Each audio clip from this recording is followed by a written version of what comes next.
اعوذ باللہ من الشیطان الرجیم بسم اللہ الرحمن الرحیم یا ایہا الذین آمنوا لا تتخذوا آباءکم واخوانکم اولیاء ان استحبوا الکفر علی الایمان ومن یتولہم منکم فاولئک هم الظالمون۔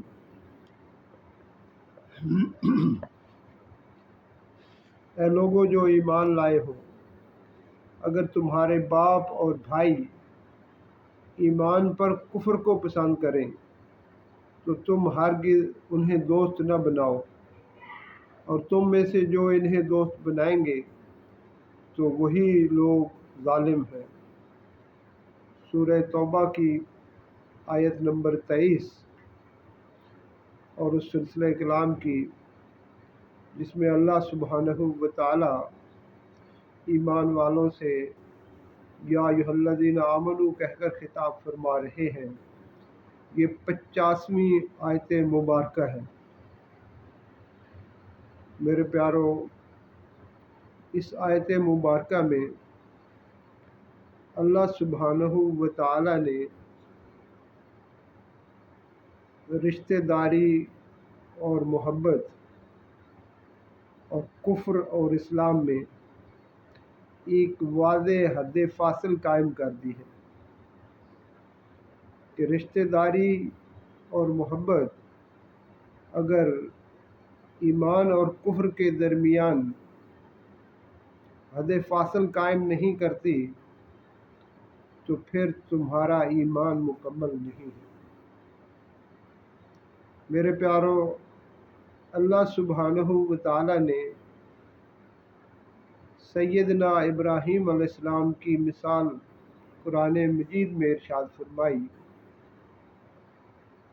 فرمایا کہ جب ابراہیم کو اس بات کا یقین ہو گیا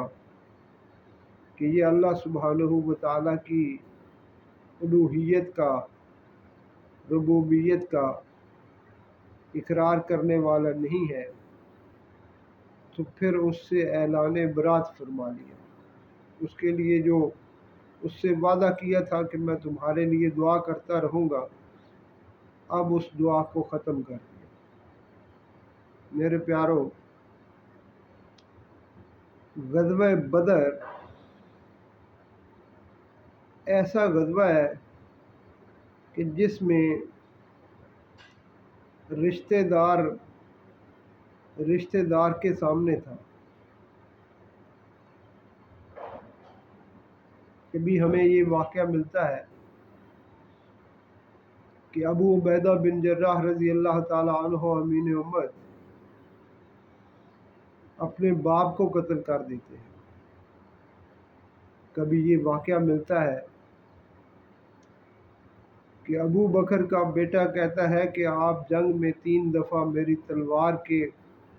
نیچے آئے تھے لیکن میں نے باپ سمجھ کے چھوڑ دیا۔ تو ابو بکر کہتے ہیں کہ تو اگر ایک دفعہ بھی میری تلوار کے نیچے آتا تو میں تجھے کبھی نہ چھوڑتا، کیونکہ ایک طرف بیٹا، برادری، رشتہ داری، اور دوسری طرف محمد الرسول اللہ اور اللہ کا حکم اور محمد الرسول اللہ مجھے رشتہ داری سے، بیٹے سے اور ہر چیز سے آگے ہیں، عزیز ہیں۔ میرے پیارو، اسی جنگ میں جناب رسول اللہ صلی اللہ علیہ وسلم کا چچا سیدنا عباس مشرکین کی طرف سے آتے ہیں اور قید کر لیے جاتے ہیں۔ میرے پیارو، یہ سارے واقعات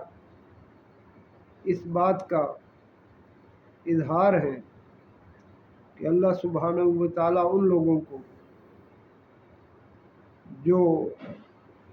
اللہ کے حکم اور جناب رسول اللہ صلی اللہ علیہ وسلم کی پیروی اختیار کر لینے کے بعد اس ساری رشتہ داری، اس ساری محبت کو ختم کر دیتے ہیں اور اللہ کا نام بلند کرنے کے لیے اپنی جانیں لڑا دیتے ہیں، تو پھر اللہ سبحانہ و تعالیٰ ان کا اکرام کیا فرماتے ہیں